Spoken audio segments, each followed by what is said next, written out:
paano po lumusot yung 164 disbursement vouchers? Wala nga. Kaya nga hindi pumirma yung municipal accountant dahil natatakot na ho siya na ito ay isang illegal na transaksyon. At yun na nga no mga kabayan, nagkaroon nga ng hearing patungkol nga dito sa nawawalang 640 million na budget ng Mexico, Pampanga. At yun ngang napag-alaman na si Mayor Tumang ay nag-disburse ng pera at umabot nga sa 164 transaction.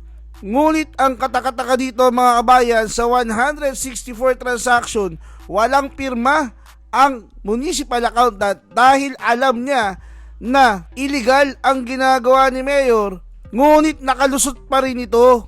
Kaya nga tanong ng mga congressman sa COA, paano nakalusot sa COA ang 164 disbursement na aabot nga sa 600 million pesos na inailabas nito ni Mayor Tumang. Mantakin mo kabayan, mayor pa lang, ngunit ganito na ang galawan. Ang masakit pa nun no, mga kabayan, ginagawa na lang ang pamumulitika para lang kumita ng pera na imbes mapunta sa mga taong kinasasakupan nila, napupunta nga sa bulsa nila. Kaya nga mapapansin natin na ilan sa mga mayor sa mga probinsya na dati namang hindi ganon kayayaman, biglang yaman nung nanalong mayor. Hindi naman sa nilalahat natin, ngunit meron pa ring mangilan-ngilan na ganito ang galawan. Akala nila palibasay nasa probinsya sila ay hindi malalaman ang kanilang mga kalokohan. At nang ipatawag nga si Mayor Tumang dito sa kamera ay hindi nga to sumipot. Kaya naman inisyuhan na siya ng sampina kung saan no choice siya kung hindi dumalo sa susunod na sesyon. Sa tingin mo kabayan, dapat lamang bang maimbestigahan itong kalokohan ni Mayor Tumang sa Mexico, Pampanga? I-comment mo nga yan kabayan at huwag mo nga kalimutang i-hit ang like at subscribe button para updated ka sa mga uploads ko araw-araw. Kabayan, panoorin natin ang kabuuan ng video ito. So yun po, pag hindi ho sumipot si Mayor Tumang during the next hearing, kasi magre-request na ako kay Mr. Chair ng subpoena, then if we will not attend, we will be constrained to issue contempt. Ngayon, pag hindi pa siya sumipot na meron ng contempt order, the next step will be the issuance of warrant of arrest. Ibibigyan ko lang po kayo ng ehemplo. Naalala ho ninyo yung kay De Lima. Hindi ba hindi sumipot yung si Ronnie Dayan? What did Congress do? We issued a contempt, then we issued a warrant of arrest. So please tell Mayor Tumang, Mr. Chair, he should not ignore the summons of Congress because we are empowered by the Constitution. Baka naman siguro sabi niya, wala naman yan. I am not under the jurisdiction. But remind him of the rules and the powers of Congress. So Mr. Chair, with regards to the audit report, wala po akong matatanong dahil hindi naman po sila makakasagot. So I will now move to the next agency. But before that, Mr. Chair, I move that we issue a subpoena to Mayor Tumang to attend the next hearing.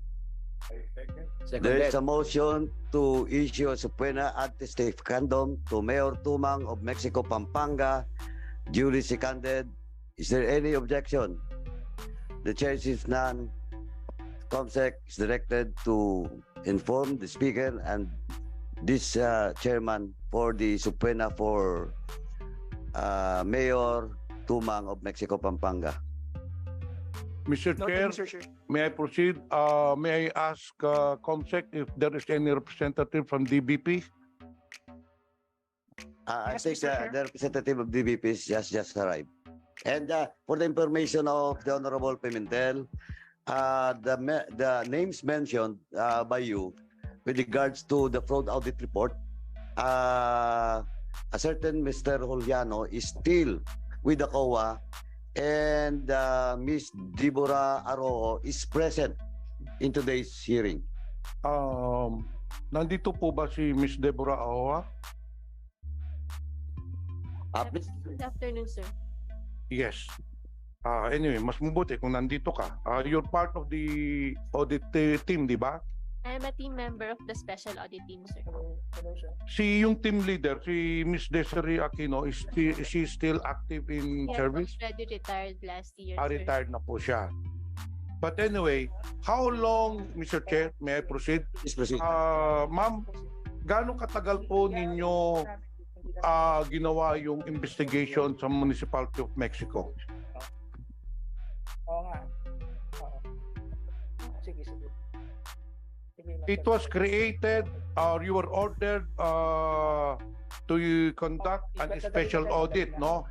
I would like to emphasize that this is an special audit. It was not a regular audit wherein in a yearly basis, the COA conducts audit on all transactions of local government units on an annual basis. This time around, this was in special audit specifically to conduct investigation on anomalous transactions of Mayor Tumang. Gaano po katagal itong investigation po ninyo?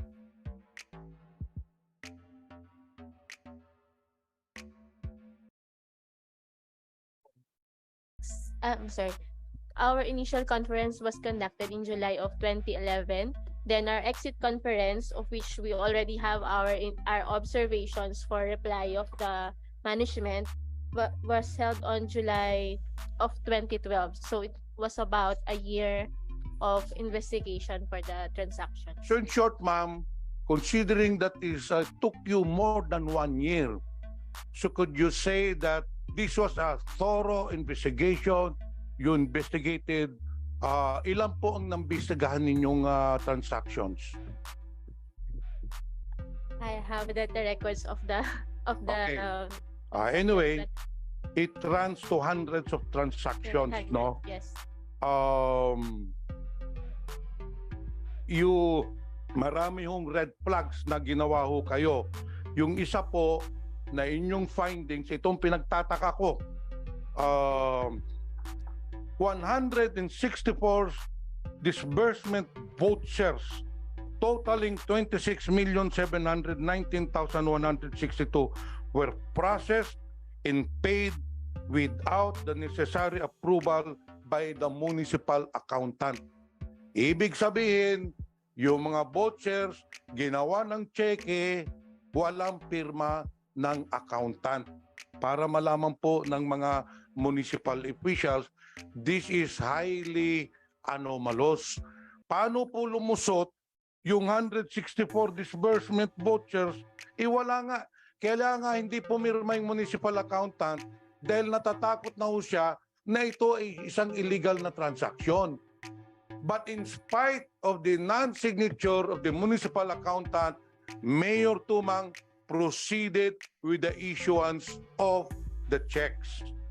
Kaya siya lang po ang makakasagot po niyan, Mr. Chair, bakit niya pinirmahan? Hindi na nga pinirmahan ng municipal accountant. That is one. No?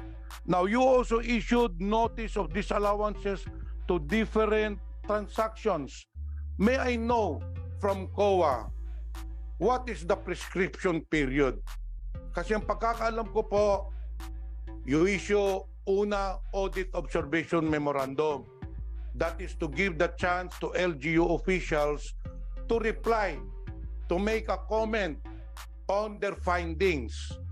Now, pag nag-reply kayo, if the COA is satisfied with your reply that the transaction was above board within the bounds of law, mawawala na po yon. However, if the COA finds that your comment is not sufficient and they think that you have violated the rules of accounting of COA or any law regarding to the Procurement Act, then they will issue a notice of disallowance. Hindi po ba? Yes. Yes, sir. Okay. Now, ang tanong ko, Mr. Chair, after the notice of disallowance, there is a prescription period. Gaano katagal, ilang buwan po ba mananatiling notice of disallowance bago ninyo isubmit sa ombudsman? Because any notice of disallowance that is not settled by the LGU or procuring entity, you will have to submit that to Ombudsman for their disposition. Hindi po ba? Yes, Your Honor. On the notices of disallowance, there is a 6-month period to appeal. So for as per our records, the notices of disallowance that was issued by the team had already COA decision. So the decision is already final by the commission proper of the Commission on Audit. And per records also, they have already refunded most of the transactions for which we have issued notices of disallowance, except for the batches of transactions of which a motion for reconsideration was still in order. So as to the submission to the Office of the Ombudsman, sir, our transmittal of the audit report is not dependent on the issuance of the ND.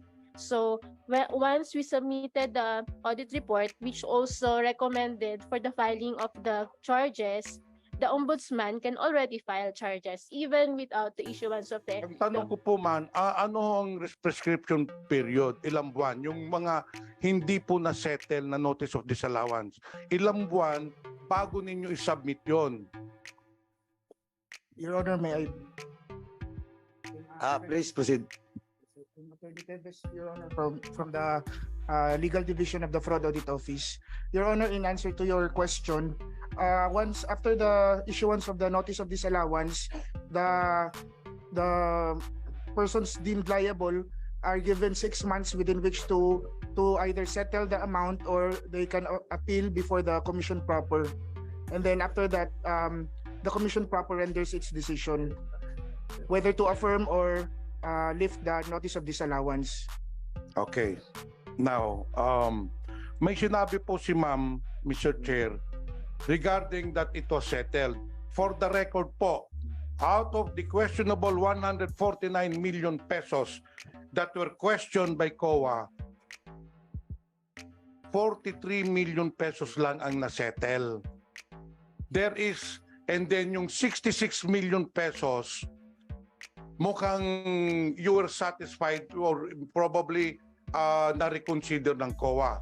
However, there is a remaining 39 million pesos that has to be settled. Now, probably, ito na nga yung I have in my possession the cases that have been denied by COA regarding notice of disallowances. And there are about 15 ito na dated pa. I'll just give you one sampling. Proper case number CPCN 2015-0737. No? The appeal was denied and notice of disallowance were affirmed February 15, 2012. Meron pa, ito na yung 39 million. CPCN case number 2015-0713. Appeal of Mayor Teddy Tumang, Municipal Government of Mexico, of notice of disallowances relative to the purchase of construction materials by the municipality in the total amount of 39,207,066. Now, what was the decision of COA? Ito, October 1, 2019. The appeal was denied and the notice of disallowances were affirmed.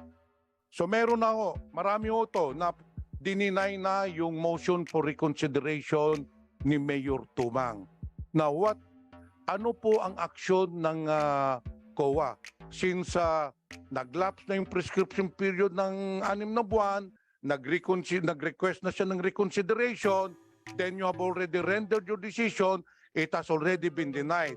Now, it is incumbent upon COA na i-submit na ninyo ito sa Ombudsman for proper disposal and proper filing of charges.